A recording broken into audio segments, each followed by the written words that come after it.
नमस्कार सर्वांना, श्री स्वामी समर्थ। उद्या आषाढी एकादशी आहे आणि आषाढी एकादशीच्या शुभ दिवशी गाईला आपल्याला एक गोष्ट खाऊ घालायची आहे, ज्यामुळे तुमच्या आयुष्यातल्या अडीअडचणी, दुःख, संकट सगळे दूर होतील आणि मनातली इच्छा पूर्ण होईल।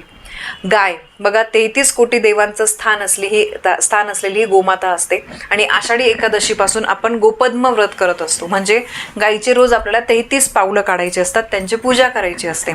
हे गोपद्म व्रत केल्यामुळे तुमच्या आयुष्यातल्या अडीअडचणी, दुःख, संकट दूर होत असतात। बघा, गायीला किती महत्त्व आहे। प्रत्येक सणाच्या वेळेस आपण गायीला नैवेद्य दाखवत असतो। दिवाळीच्या वसुबारसला आपण गायीची पूजा करतो। गायीच्या प्रत्येक गोष्टीचा किती उपयोग असतो। गाय खूप पवित्र मानली जाते। गायीचं शेण, गायीचं गोमूत्र या सगळ्या गोष्टींचा काही ना काही आपल्याला उपयोग होत असतो। तर बघा, सगळ्यात पहिले मी तुम्हाला थोडीशी माहिती आषाढी एकादशीची सांगते। आषाढी एकादशी म्हणजे देवशयनी एकादशीपासून चातुर्मासाला आरंभ होतो। भगवान महाविष्णू क्षीरसागरामध्ये शेय यशेवर 4 महिने निद्राधीन होतात, म्हणून या दिवसाला देवशयनी एकादशी म्हणतात। म्हणजे देव जे आहे ते निद्रावस्थेत जातात। या दिवशी आपल्याला उपवास करायचा असतो, तो पण आपल्याला व्यवस्थित नियमांनी पाळून। त्यानंतर या दिवसापासून गोपद्म व्रताला सुरुवात होत असते आणि हे व्रत जे आहे चातुर्मास या दिवसापासून सुरुवात होऊन कार्तिक शुद्ध एकादशीपर्यंत आपल्याला चातुर्मास पाळायचा असतो। तर बघा, अशा या शुभ काळाची सुरुवात आषाढी एकादशीपासून होत असते। म्हणून या प्रभावी दिवशी आपण जर काही उपाय केले तर 100% आपल्या अडचणी दूर होतात, कारण हा दिवस मुळात खूप प्रभावी आहे। गाय खरंच खूप महत्त्वाची असते। गायीला आपल्याला बघा, एकादशीच्या शुभ दिवशी आपण अगदी मनापासून मोठ्या प्रेमाने, वात्सल्याने गायीला जर आपण काही गोष्ट खाऊ घातल्या तर त्याचा आपल्याला खूप चांगला परिणाम जो आहे तो बघायला मिळेल। मूलबाळ न होणं, नोकरीमध्ये अडचणी, त्यानंतर नवरा बायकोंचं जमत नाही, आर्थिक काही अडचणी, कोणत्याही प्रकारच्या आपल्या अडचणी असतील तरी सुद्धा त्या दूर होतील। उद्याची एकादशी खरंच खूप महत्त्वाची आहे। बघा, या दिवशी उपवास कसा करायचा, कधी धरायचा, कधी सोडायचा याची सुद्धा माहिती मी काल परवाच्याच व्हिडिओमध्ये तुम्हाला दिली आहे। आता बघा, तुम्हाला हा उपाय कसा करायचा आहे। उपाय शक्यतो तुम्ही एकादशीच्या दिवशी सकाळीच करा। जमत नाहीये तर दिवसभरामध्ये तुम्ही कधीही करा। फक्त आपल्याला हातपाय स्वच्छ धुवायचे आहे, ठीक आहे। ही गोष्ट करताना सगळ्यात पहिले तुम्हाला देवघरासमोर आपल्या देवांना नमस्कार करायचा आहे। कुठली पण उपाय वगैरे आपण ज्यावेळेस करतो तर तेव्हा आपल्याला आपल्या स्वामींचं, कुलदेवीचं, कुलदेवतांचं दर्शन घ्यायचं असतं। आणि त्यानंतर तुमच्या जवळपास कुठे गोठा असेल, बघा गोशाळा असतात, आजकाल शहरांच्या जवळ सुद्धा गोशाळा असतात, तर तुम्हाला तिथे जाऊन गाईला गूळ आणि हरभऱ्याची डाळ जी आहे तर ती तुम्हाला खाऊ घालायची आहे। आणि यासोबतच बिना मिठाची पोळी तुम्हाला उजव्या हाताने खाऊ घालायची आहे। गाईला नमस्कार करायचा आहे। आता बघा, बरेचसे लोक म्हणतात की या दिवशी गाईचा सुद्धा उपवास असतो, मग उपवास मोडला जातो, पण असं नाहीये।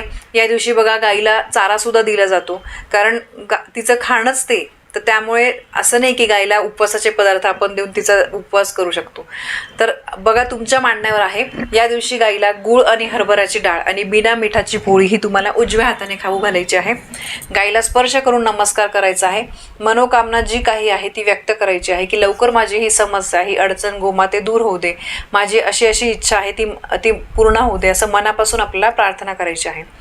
बघा, आपल्या गोमातेची सेवा केल्यामुळे आपल्या जीवनातला सर्व पितृदोष नाहीसा होतो आणि पितृदोष नाहीसा झाला ना तर सगळ्या जीवनातल्या अडीअडचणी, संकट, बाधा हे दूर जातात। मी नेहमी सांगते की पितृदोष जर असेल ना तर आपल्या आयुष्यामध्ये काही चांगलं होत नाही, खूप अडचणी येतात। म्हणजे माणसाकडे पैसा असून सुद्धा तो खुश राहत नाही, त्याच्या आयुष्यामध्ये काही ना काही म्हणजे टेन्शन वगैरे हे चालूच असतं। पैसा असला म्हणजे तो माणूस अतिशय सुखी असं अजिबात नाही। तुम्ही तुमच्या आजूबाजूला बघा, एखादा कोणी राहत असेल, ते अगदी श्रीमंत आहेत, पण त्यांच्या घरामध्ये बघा सतत काहीतरी भांडणं, कटकटी वगैरे या गोष्टी असतात। तर त्यामुळे पैसा म्हणजे सर्व सुख असतं असं नाहीये।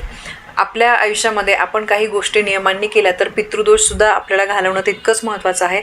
शुभ दिवशी काही शुभ गोष्टी केल्यामुळे पितृदोष जात असतो आणि देवांना एक वेळ नाराज झालेले असतील तर त्यांना प्रसन्न करणं सोपं असतं, पण पितरांना प्रसन्न करणं खूप अवघड असतं।